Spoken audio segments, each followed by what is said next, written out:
never thought my life would be tied to an old house in a small town where my husband grew up. The house stood at the end of a narrow road, roof covered in moss, walls stained by time. Neighbors said it was just a normal house, nothing strange. And for a while, it was.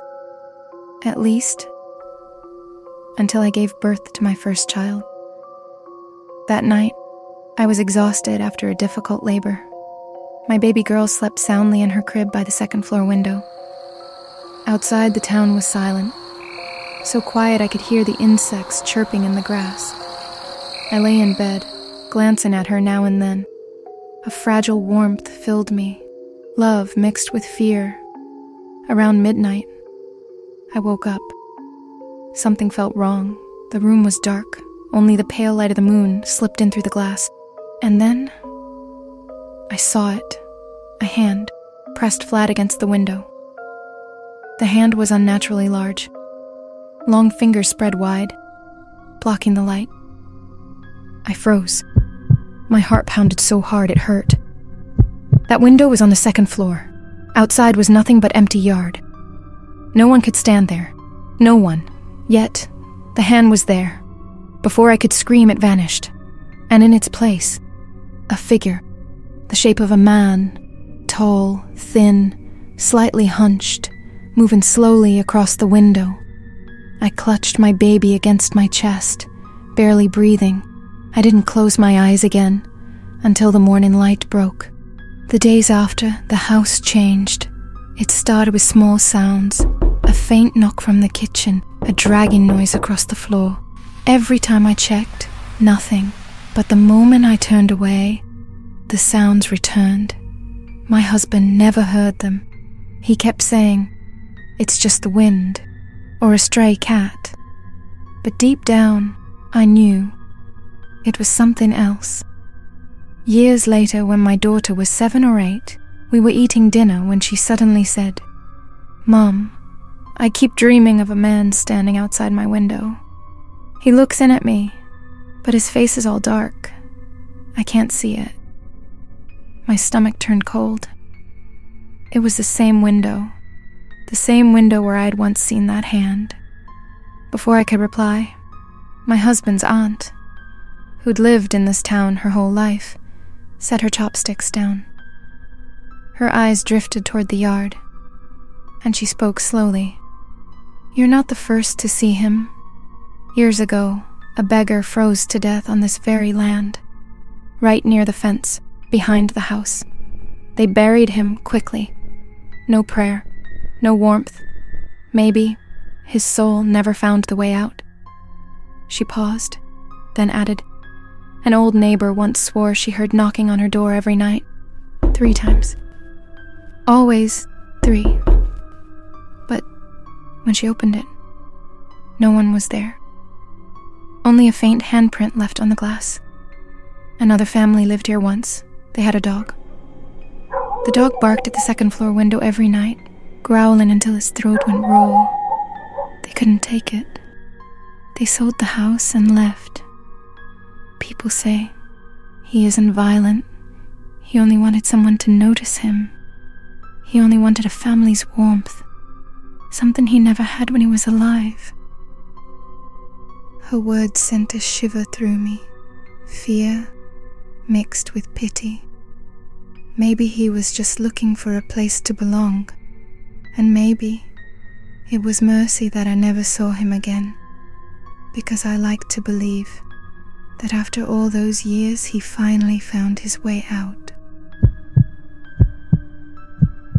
I was preparing to open a small restaurant in the city.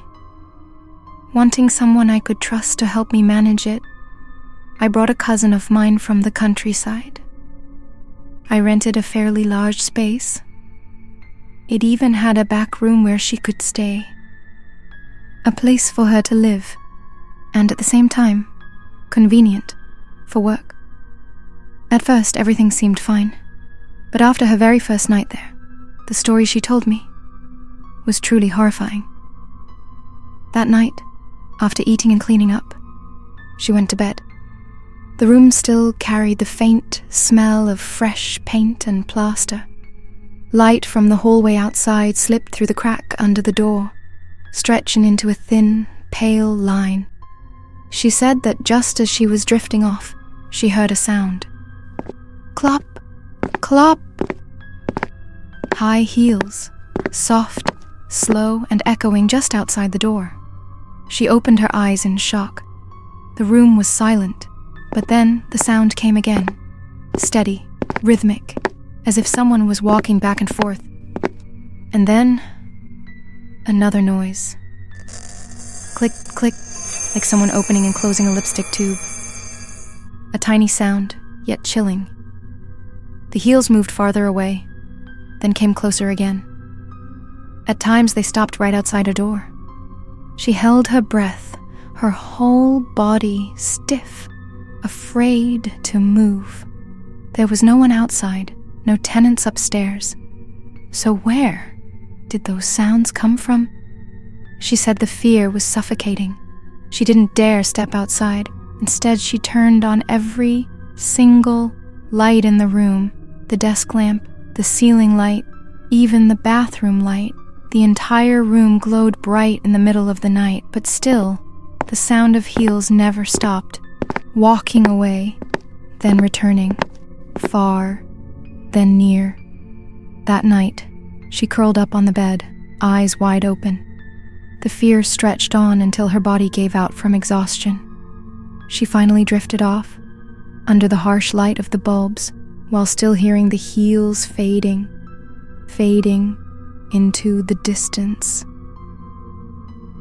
The next morning, when she heard voices outside, she leapt up and rushed out of the room. Just outside, a middle-aged man selling tea on the sidewalk looked at her and sighed. He said, "So, you heard it, too?" No one lasts long in that house. Years ago, a young woman lived here. After a fierce argument with her boyfriend, she hanged herself inside those very walls.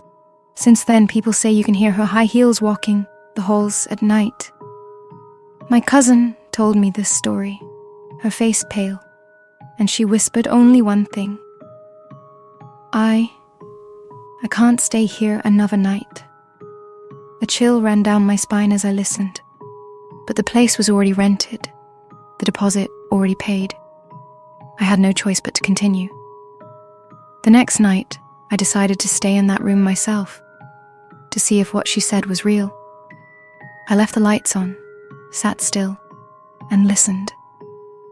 Around midnight, when the whole town had gone quiet, I heard it. Clop, clop, clop, clop. High heels, software slow, echoing right outside the hall. Then click, click, the dry snap of a lipstick cap opening and closing.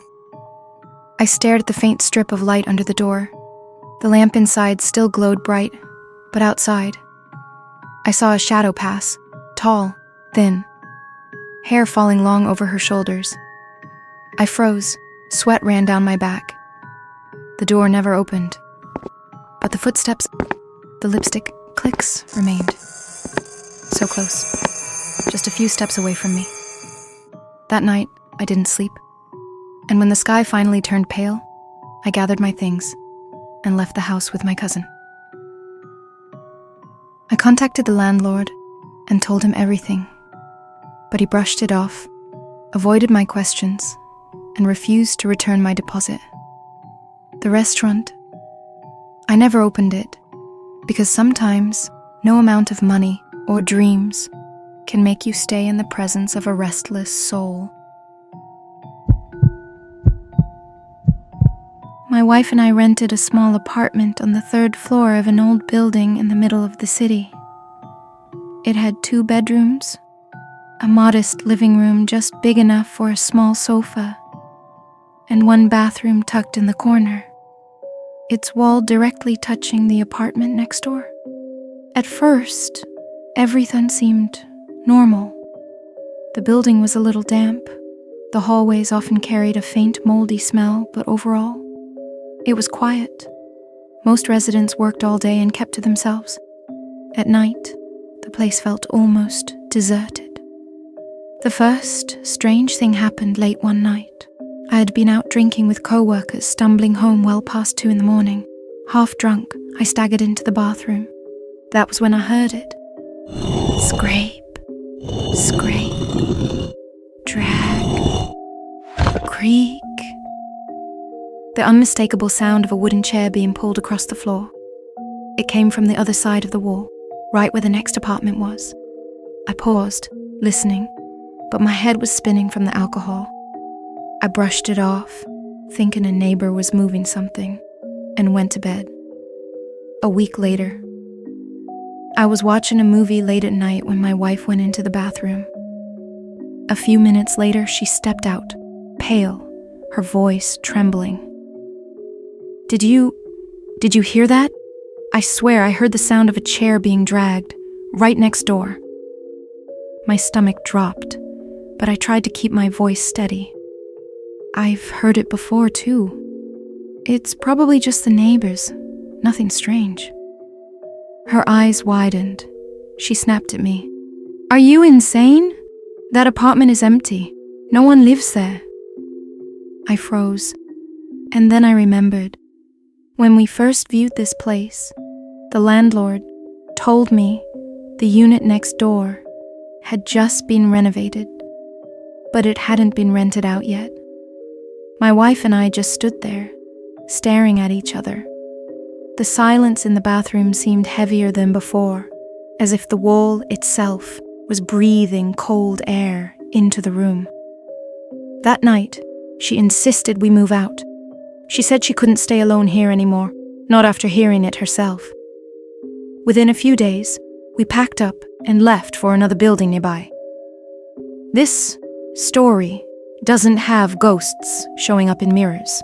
There was no shadowy figure waiting in the dark, just the sound of a chair dragging across the floor of an empty apartment. And sometimes, that alone is enough to make you believe that something unseen is still there. I was in my second month at the job when I worked the night shift for the very first time. My task was simple: to inventory the old books in the basement. The place was sealed off, no windows, just a few dangling filament bulbs that cast a weak yellow glow, never strong enough to push back the shadows gathering in the corners. Concrete walls, damp and cold. Moisture streaked down their surface, dripping steadily onto the floor. Around midnight, while I was stacking a pile of thick, dust-covered books, I heard it. Clunk. Scrape. The sound of a wooden chair being dragged slowly across the floor. It came from above me, from the reading hall. I froze, my heart tightening, then forced myself upstairs to check. But everything was still. The chairs were in their places, the books untouched, not a single soul around. I went back down, telling myself it must have been my imagination. Minutes later, it came again, this time accompanied by the faint rustle of paper, slow, measured, as though someone was reading, turning page after page. I edged toward the far end of the basement, where the light could not reach. And there, a figure sat at an old wooden table, a woman. Her long hair hung forward, concealing most of her face. 2 pale hands rested on an open book. Her fingers slid across the page, turning it with deliberate care. I was paralyzed. The only sound left in me was the pounding of my own heart. Then she stopped. Her hands froze. Slowly she raised her head, and I saw her face, blackened, charred as though by smoke. No eyes, no mouth, only darkness, an empty void that swallowed the light. I stumbled back, tripped over a stack of books and bolted upstairs. That entire night I didn't set foot in the basement again. The next morning, I told the head librarian, an older woman in her 60s, frail, with silver hair. She listened quietly, then sighed. "You've seen her," she said at last. "The woman from the fire. They say she was a devoted reader. always stayed until closing time. On the night of the fire, she sat down there in the basement with her book in her hands and never left. Her words chilled me deeper than the night itself. From that day, I began to notice things. The air downstairs felt thicker, heavier. Sometimes I would hear a chair scrape even though the tables were empty. Sometimes a page would fall open on its own from a book I had already shelved.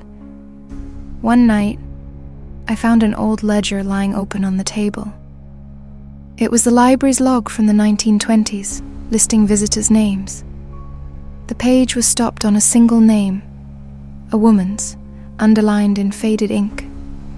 The date matched the night of the fire. I never touched it.